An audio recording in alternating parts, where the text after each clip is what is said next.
Hej allihopa, mijn naam is Erik Thor. Ik woon in Español in Barcelona. Yo aprender español en hablar con gente a todo el mundo. Ich spreche auch ein bisschen Deutsch. Jag förstår dansk, norsk, and I've also studied some Russian and some Japanese, but not enough to dare to embarrass myself in front of you. And I continue to learn languages, and I continue to learn programming, and I continue to study and learn about politics and the world, and I continue to improve as a writer and a YouTuber with every day that I live. Yeah, I am a polymath. And in this video, I'm going to show you how you can become a polymath too. I never intended to become a polymath, it just happened through sheer accident. But I would say the number one thing that you need in order to become a polymath is to first and foremost realize that everything is interesting. There is no person in the world, no field of knowledge, no study that couldn't reveal to you something that could be useful and helpful and fascinating for you in your life and in what you do. And to foster the mindset of a polymath, you really have to work through personal judgments and things that keep you from maintaining an open frame of mind. Okay, so what is it that makes me a polymath, and what does it mean to be a polymath?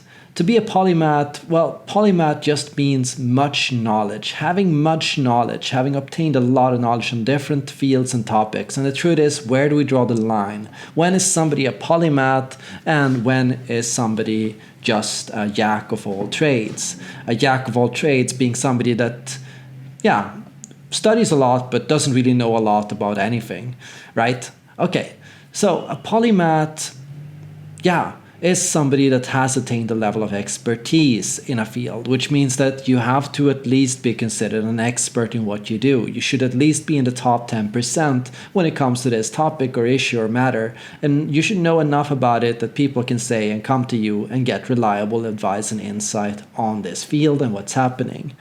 So, what do you need to be a polymath, and how can you become a polymath? The thing that I'd say is, what happened to me was I started out by developing an interest and fascination with philosophy. And philosophy is the best place to cultivate the skills or mindset of a polymath, because philosophy, to love wisdom, to love knowledge, is the best starting point for anyone that wants to learn anything about anything. Philosophy is the original field or field of thoughts that drew forward most of what we know today in today's society. That means whenever anybody asked why or how, they were engaged in philosophy, and ultimately the field and the practice of philosophy led to the formation of the disciplines that we know today. Now, the problem with disciplines, and the problem with the disciplines that we created today, is that they are relatively arbitrary. Nowadays, we divide society into anthropology or biology or sociology or psychology, and everyone has their ideas of what it means for these disciplines to be considered disciplines. But the truth is, even within these disciplines, people discuss to today on what it really means to be involved with this discipline and where the boundary actually goes, and nobody really knows the answer.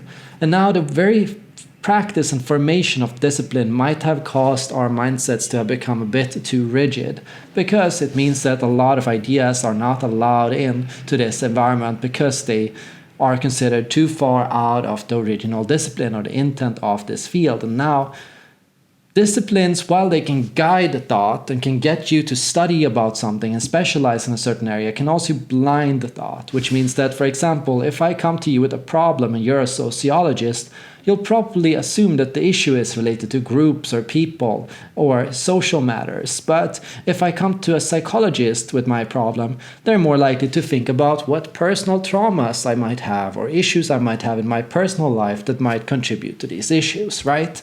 And similarly, if I go to a doctor, they might simply decide that I need a certain set of pills to fix this issue, right? Or maybe I need surgery, right? Now, disciplines blind us by making us think that everything in the world that happens in the world can be answered through one system of thought or one core idea. Now, polymaths, they stand out as people that can look cross-disciplinary. With that means that they are able to see when a problem can be best resolved through, for example, sociological action or change, or psychological inquiry, or through philosophy, or through financial means, or through any other solution, right? So what it means to be a polymath today it means to have a bigger picture, understanding of the world. Today, we have lots of specialists and experts, but few that really understand what's actually going on the planet today, right? And now, our tendency to specialize also leads to issue with understanding other people.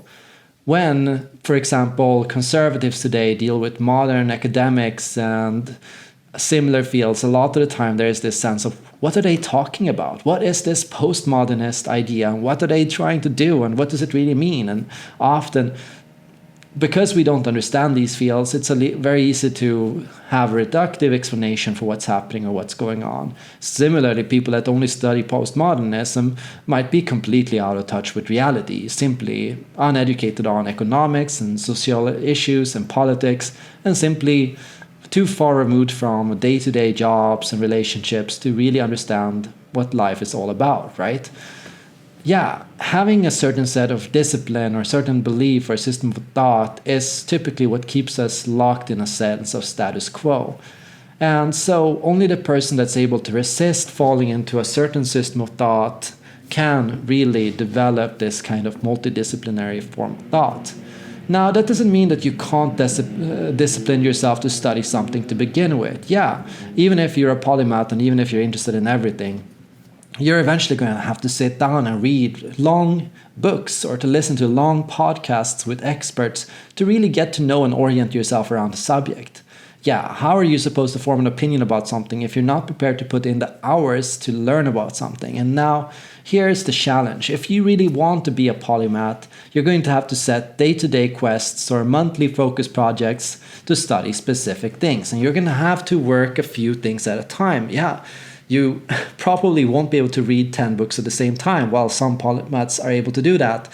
You probably will have to choose between 1 or 3, right? So you're going to have to prioritize on a day-to-day basis on what is the most interesting to you right now and what things that you are the most called to learn about and what you need right now. And similarly, you have to look from your personal situation and circumstances. For example, what field are you currently in? What are your current list of specialties? What are things that you don't really know or understand that you'd like to understand? What are black holes or mistakes or obstacles that you're running into at this moment, and how and what fields of knowledge, what ideas or what experts or what people could help you resolve those issues. Step 2, I'd say, is to learn to recognize those early judgments and blocks that keep you from getting it further into a field. It's easy when you start listening to somebody that you disagree with to go, no, I don't like that person, or I don't agree with that person, and so I'm not going to listen to what they say, or no, that person is superficial or boring or shallow or this or this or this. But a lot of the time, yeah, you're going to have to learn to understand what they are saying through their own language, so from how they understand themselves. So while you, from your perspective, are going to have your own opinion about what this person or figure is thinking or wants, you're going to have to think from their perspective about what they would want and how they would describe and explain their own opinion for themselves. And if you're not able to do that, you're not really able to genuinely understand other people and other systems of thoughts. And so you're once again stuck in a discipline or an ideology or a framework, and that's keeping you from seeing the bigger picture. Only a person that's able to step into the shoes of another person with empathy and to recognize why they feel the way that they do, and to phrase their opinion in a way that that person would even agree with. Only such a person can claim to have an understanding of the bigger picture. And so if you don't understand the bigger picture, yeah, you could still talk about the world without understanding what's going on in the world. Of course, you could, similar to how, somebody inside a rock can try to make things up about what's outside of the rock, right? But you don't genuinely understand what's going on. So recognize when you're inclined to not want to go somewhere, not want to listen to somebody, not want to read something, but just because you don't agree with the person. And see the value in reading and learning about things that you disagree with. For me, I took a fascination with a wide range of thinkers, both on the left and right, and I chose to dive into and really understand their works, and I grew eventually to have a sympathy for their beliefs and their opinions. And beyond that, I grew to see how their ideas could be useful and in what situations their ideas could work and under what conditions or for what people, right? That means that actually learning to study different points of views will help you see things in greater nuance, right? So learning to see the world in multiple systems. Higher consciousness can be explained as the amount of scripts that you have to explain and understand your world.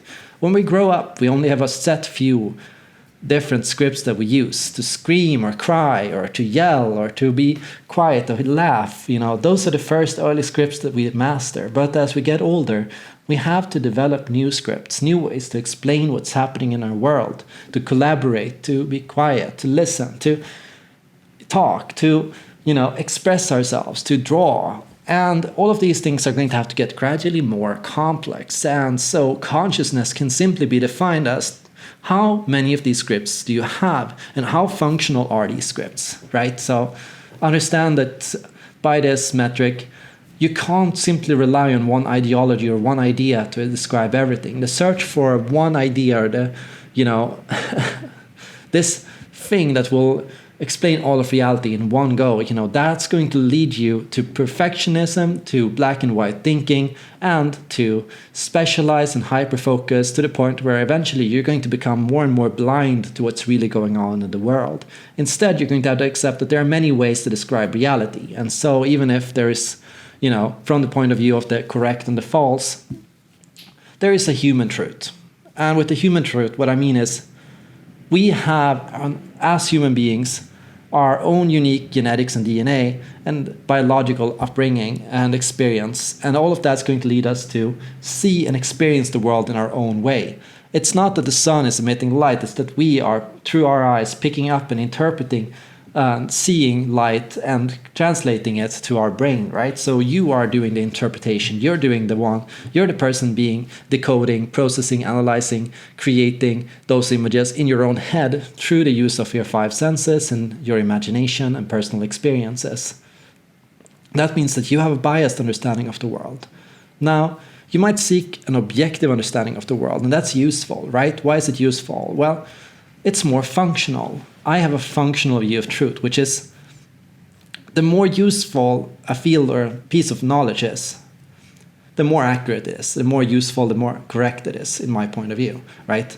So it has to genuinely drive personal benefit for me, for my well-being, for my happiness, for my consciousness, for my ability to function in the world. If something doesn't translate to an improvement for me in my life, it's not true knowledge, right? So, for example, if something you learn causes you to have worse relationships with other people and to be worse with people, if something you learn causes you to struggle at work and to not get along with people at work or to mess up on what you do, or if something you learn causes you to, for example, become depressed or to quit or to give up or to do something differently, right? That's not functional understanding. Functional human knowledge is something that will help you connect with others, improve at work, to do better in what you do, and to achieve more in your relation to your goals.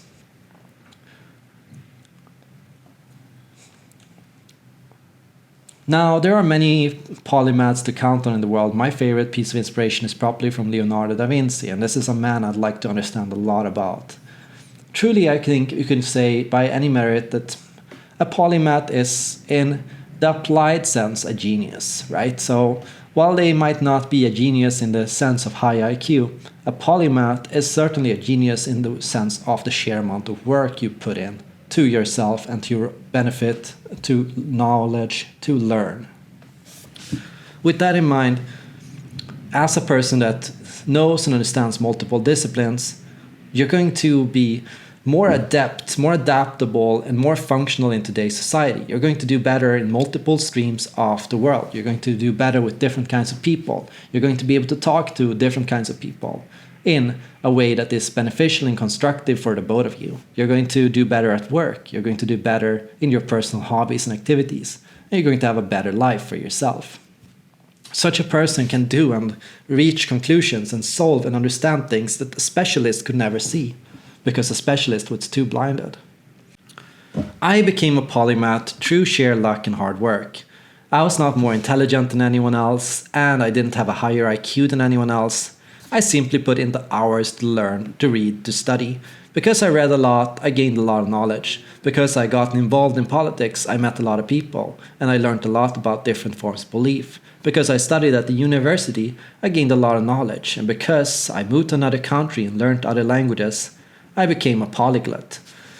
Yeah, every single shows that you do in your life intentionally to learn something new and to improve in your life is going to help you.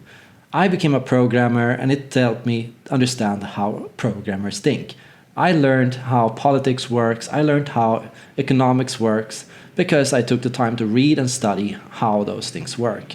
In today's world, I think lifelong learning is the only answer. A person should seek to continue to learn even past university education. That means that you should be learning something new for the rest of your life.